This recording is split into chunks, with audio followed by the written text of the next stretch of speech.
আপনিও চাইলে কিন্তু খুব সহজেই এই খিচুড়িটা রান্না করে ফেলতে পারেন। তো আমি খিচুড়ি রান্না করার জন্য যা যা দিয়েছি তার সব কিছুই আপনি ভিডিওতে দেখতে পাবেন। এই যে আমি প্রথমেই পেঁয়াজ কুচিগুলো ভালোভাবে ভেজে নিলাম এবং সব ধরনের মশলা দিয়ে তারপর সুন্দর করে নেড়ে মরিচের গুঁড়ো, হলুদের গুঁড়ো এবং জিরা, তারপর ভালোভাবে নেড়ে ছেড়ে নিলাম এবং সামান্য পানি দিয়ে কষিয়ে নিচ্ছি। বাসায় কোনো মেহমান আসলে এবং সকালে নাস্তার জন্য কিন্তু আপনি এই খিচুড়িটা রান্না করে ফেলতে পারেন।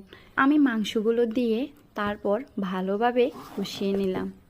কিছু তেজপাতা এবং কিছু দারচিনি দিয়ে সুন্দর করে নেড়ে ছেড়ে নিচ্ছি এবং সামান্য টেস্টি লবণ দিয়ে দিলাম।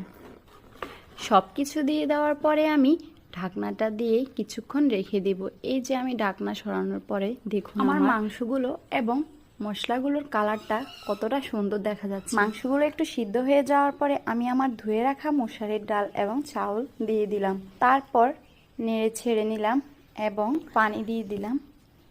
এই যে দেখতেই পাচ্ছেন আমি কতটুকু পানি দিয়েছি এবং পানি দেওয়ার পরে আবার নেড়ে ছেড়ে তো কিছু কাঁচামরিচ এবং রসুনের কোয়া দিয়ে আবার নেড়ে ছেড়ে নিচ্ছি। তারপর কিছুক্ষণের জন্য আমি ঢাকনাটা দিয়ে দিলাম। ঢাকনা ওঠানোর পরে দেখতেই পাচ্ছেন কিন্তু আমার খিচুড়িটা দেখতে কতটা লোভনীয় লাগতেছে। খিচুড়িটা কেমন হয়েছে জানাতে কিন্তু ভুলবেন না। আপনিও চাইলে কিন্তু এটা খুব সহজেই বাসায় বানিয়ে ফেলতে পারেন।